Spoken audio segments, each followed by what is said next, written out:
It's happened now the last 2 matches for Oregon. They lose the first set, but they are able to bounce back and win the match.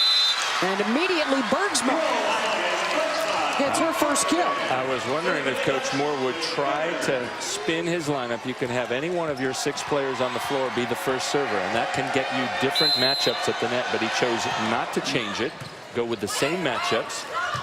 Nice read by Lauren Plum up there. Oh, Finley can take a swing at that. Oh my gosh, not a good throw. Longhorns even it up. Got to keep that ball in the court and make the other team beat you. You've got lots of good blockers. Allison, the junior from Siloam Springs, Arkansas, the Big 12 champions this year, the Texas Longhorns. And that's one of the bright spots for Oregon. Now 4 kills in 5 attempts for Kanace Finley, making up for her error on the previous play. They want to get her the ball because she's getting the best looks at the net. McNeil able to get it between the block. We're even at 2.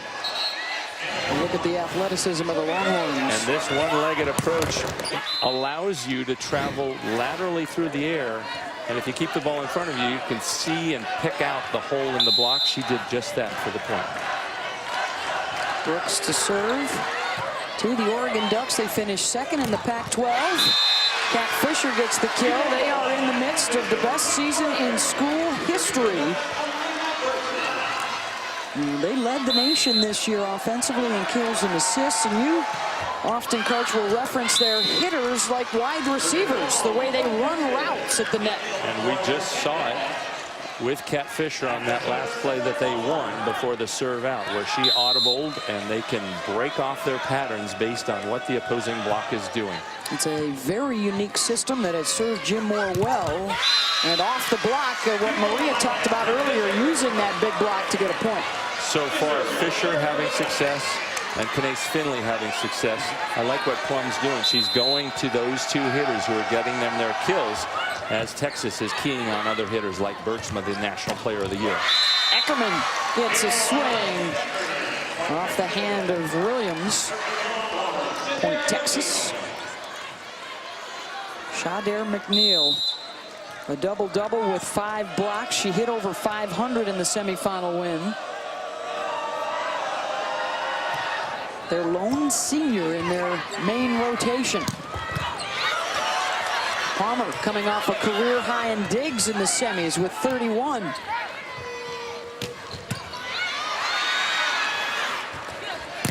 Bell. Brenner was there. But impatient. She should have kept that on their side. Lauren Plum looking to Brenner off the tips. Back to Brenner.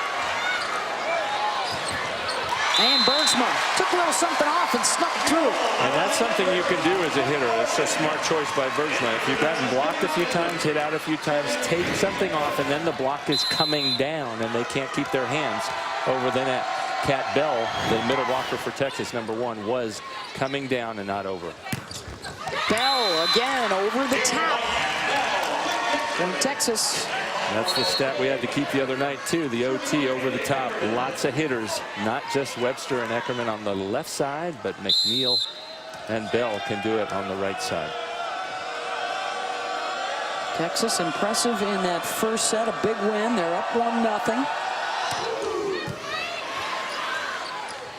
Bergsma floats in out of the back point, Texas. Well, we referenced the fact that Jared Ellett gave his team the keys to the car, and they have been driving it awfully well thus far.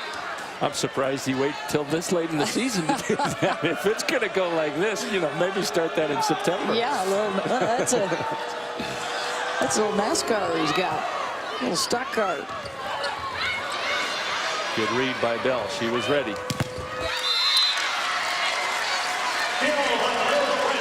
Brenner gets the kill. Point Oregon.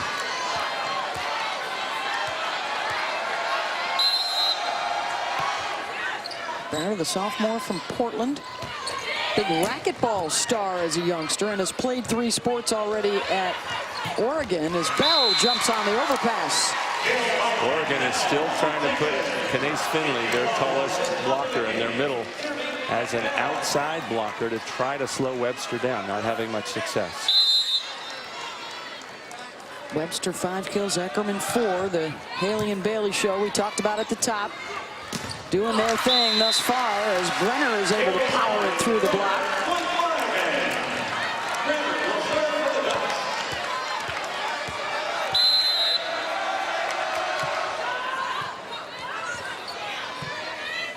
Now bump it to Webster. Skied that one. And off the Libro and out. Point Texas. And again, watch Finley, the middle blocker for Oregon, goes all the way to the right. And Kat Fisher, number 12, the outside hitter, is blocking middle. They're trying to shut Webster down and not finding a way to pick the lock. Fisher. There's a good quick attack from Oregon. Fast to the outside.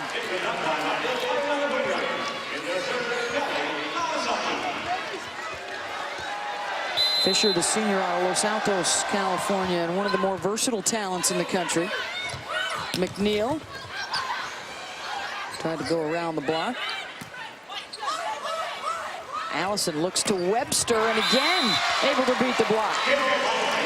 Well, Coach Elliott, I don't know if I've ever seen him that relaxed. He was talking about getting that massage today, got a little nap in, a little different than 09 in that great final where they got up 2-0 against a very strong Penn State team, and then that team came storming back to win 15-13.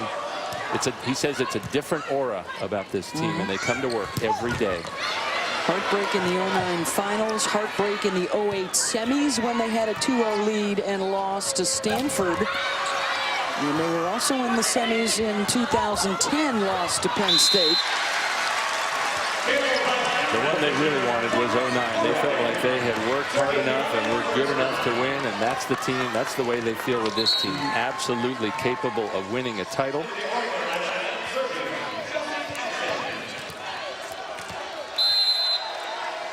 Jared Elliott and his staff, outstanding recruiting job they have done over the years. They've always had tremendous talent.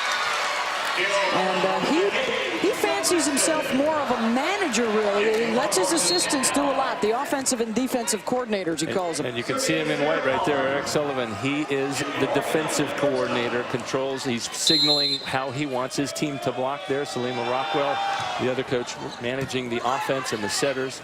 And he feels like they're tremendously lucky to have a pair of quality assistants like that on his staff. Allison looking to Cat Bell, rolled along the top and out. Point Oregon. Even at 10. Former standout at Penn State was on the bench with Russ Rose for a couple of national championships. And there was potential as Oregon's starting to make a move here, but there was potential with those two assistant coaches. They could have been thought of as the heirs apparent at their respective school. Rockwell at Penn State under Rose and Sullivan under Coach Cook. At some point, whenever those two coaches decide to call it quits, and I don't see that happening soon. They have tremendous programs at those two schools, but they were involved in that strength. And now it's Texas calling the timeout as the Ducks have settled down nicely.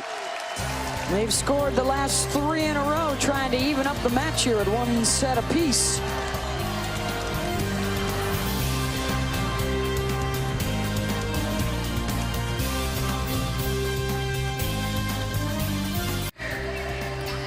You're watching the NCAA Volleyball National Championship presented by Enterprise Rent-A-Car. The Ohio River and the skyline for Louisville, Kentucky. Texas dominating in the opening set, but Oregon bouncing back. They've got the lead here in the second. And there's a recognizable face also in the house here in Louisville. 3-time Olympic beach gold medalist Kerry Walsh. And Maria Taylor will be talking with her during the intermission here between the second and third set. Want to remind you, too, the NCAA Championships, the coverage continuing of the FCS Football Championship on January 5th on ESPN2. For more info, visit NCAA.com, your home for all 89 NCAA Championships. We are crowning an NCAA champion here tonight. For the Ducks, it would be their first For Texas, it would be their first in 24 years. And a big block party. Big block party for Texas in the opening set, but Oregon settling down nicer in the second.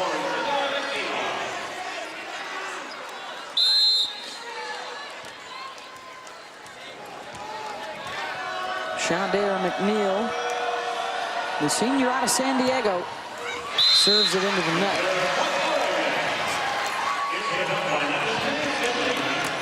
Well, we talked about the coaching staff for the Texas Longhorns. It's a story of matrimony on the other bench in the husband-wife combo, Jim Moore and Stacy Metro, along with Tina Johnson-Lockhart, getting the Ducks here for the first time. I'm guessing his wife feels free to give all the feedback that she wants. The players that were saying they actually love having that husband and wife combo. They say that Moore is a horrible ref when he refs in practice, but he organizes the drills. And Moore talks about how feisty Stacy was as a player. They butted heads a few times when he coached, and he says she's exactly like Lauren Plum, their setter now, who is also a little hard-headed. Sometimes she'll just run a different offense that he wants, and he'll be furious, and his wife will be laughing. Like, yep, that's what I used to do. Plum is number 4 in green, the same jersey that her mother wore as a volleyball player. She's a second-generation netter. There is Plum with the long back set to Bergsma. Gets it down in the corner as Eckerman let that one go. And Bergsma with 0 kills in the first set, now 3 in the second, pulling her way back into this match and becoming a factor, just as Oregon wanted, but another out serve. Fisher did it, and now Plum. You hate to have that happen. You score a point, you get a little momentum, and kill the streak. You want to make the other team earn their way out of trouble.